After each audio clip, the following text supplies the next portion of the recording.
சிம்பிளா, ஈஸியா 10 நிமிஷத்துல நம்ம இட்லிக்கு ஒரு குழம்பு வைக்க போறோம். இது வந்து பார்த்தீங்க அப்டின்னா, 2 டேஸ் வரைக்குமே கெட்டு போகாது. அது மட்டும் இல்லாம எதையும் நம்ம வறுத்து, அரைச்சு பண்ணணும்னு அவசியமே இல்ல. இது வந்து தோசை, இடியாப்பம் எல்லாத்துக்குமே ரொம்ப பெர்ஃபெக்ட்டா இருக்கும். முதல்ல வந்து பார்த்தீங்க அப்டின்னா, ஒரு பேன்ல எண்ணெய் ஊத்திட்டு, ஜீரகம், கடுகு, கடலப்பருப்பு, உளுத்தம் பருப்பு போட்டு நல்லா ரோஸ்ட் பண்ணணும். இதுக்கப்புறமா வெங்காயம், சின்ன வெங்காயம் கூட நீங்க போடலாம். பெரிய வெங்காயம் நான் 1 போட்டிருக்கேன். இதையும் நல்லா வந்து ரோஸ்ட் பண்ணணும். அப்பதான் டேஸ்ட் நல்லாயிருக்கும். இதில உப்பு போட்டுக்கலாம். இது வந்து பூரி, சப்பாத்தி கூட ரொம்ப சூப்பரா மேட்ச் ஆகும். ஸோ இதில தக்காளி போடணும்னு அவசியம் இல்ல. இதிலேயே கருவேப்பிலை, இஞ்சி, பூண்டு விழுது, பச்சை மிளகாய், பெருங்காயம் போட்டுக்குவோம். ஸோ இதெல்லாம் போட்டுட்டு நல்லா வதக்கினதுக்கு அப்புறமா, இது வந்து பார்த்தீங்கன்னா, முன்னாடியே நான் ஒரு 5 உருளைக்கிழங்கு எடுத்துட்டு வேக வச்சு வச்சிருக்கேன். ஒரு 3 விசில் விட்டீங்க அப்படின்னா சூப்பரா ரெடி ஆயிடும். இத அப்படியே கையில நசுக்கி போட்டுடலாம். ஸோ இந்த மாரி பண்ணும்போது நல்லா வந்து அது மேஷ் ஆன மாதிரி ஆயிடும்.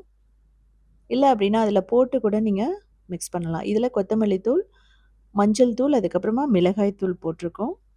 கரம் மசாலா வந்து இதில போட மாட்டோம். இந்த உருளைக்கிழங்கு வந்து பார்த்தீங்கன்னா, இதிலேயே நல்லா ரோஸ்ட் பண்ணிட்டு மசிச்சு விட்டுக்கோங்க. ஸோ அந்த லைட்டா வந்து 1, 2 உருளைக்கிழங்கு தெரிஞ்சாலும் நமக்கு பிரச்சனையே இல்ல. இதில தேவையான அளவு தண்ணி ஊத்திடலாம். இதிலேயே வந்து பார்த்தீங்க அப்டின்னா, பாசி பருப்பு இருந்துச்சுன்னா, அதையும் நீங்க வேக வச்சு போடலாம். கொங்குநாடு கிராமத்தில வந்து போடுவாங்க. இதில வந்து 1/2 கப் பாசிப்பருப்ப வேக வச்சு போடும்போது, இன்னும் திக்கா இருக்கும். புரோட்டீன் ரிச்சா இருக்கும். ஸோ கூடிய சீக்கிரமா அந்த வீடியோ போடுறேன். இது நல்லா மிக்ஸ் பண்ணுங்க. மீடியம் ஃப்ளேம்ல வச்சுட்டு. இது வந்து கிட்டத்தட்ட ஒரு 5 நிமிஷம் கொதிக்கணும். நல்லா கொதிக்கணும். ஸோ தேவையான அளவு தண்ணி ஊத்திக்கலாம். ஸோ இந்த மாரி மத்து இருந்ததுன்னா, உங்களுக்கு வந்து மசிச்சு விடுறதுக்கு ரொம்ப நல்லாயிருக்கும். ஸோ எல்லாமே ஒண்ணோட ஒண்ணு மிக்ஸ் ஆயி வரும். ஸோ நான் சொன்ன மாரி 10ஏ 10 நிமிஷம் தான். உருளைக்கிழங்கு வேக வச்சா போதும். உருளைக்கிழங்கோட பச்சை பட்டாணி கூட நீங்க வேக வச்சு போடலாம். சீசனா இருக்கும்போது நீங்க அதையும் போடலாம். ஸோ ரொம்ப சூப்பரா ரெடி ஆயிடுச்சு. இதில வந்து பார்த்தீங்கன்னா, கொஞ்சம் தண்ணி மாதிரி தான் இருக்கணும். ஸோ ஃபைனலா நம்ம லெமன் வந்து பிழிஞ்சு விடுவோம். லெமன பிழிஞ்சு விட்டுட்டு, ஒரு 1 நிமிஷத்துக்குள்ள நம்ம ஆஃப் பண்ணிடணும். கொத்தமல்லி தழை வந்து பார்த்தீங்கன்னா, ஆப்ஷனல் தான். இருந்தா போடலாம். ஸோ இதுக்கு வந்து பார்த்தீங்கன்னா, இட்லி வந்து நான் ரெசிபி போட்டிருக்கேன். நீங்க பார்த்துக்கங்க. ரொம்ப சூப்பரா பஞ்சு போல வரும். இந்த மாவு ரெடி பண்ணிட்டீங்கன்னா, கிட்டத்தட்ட 1 வாரம் வரைக்குமே கெட்டு போகாது.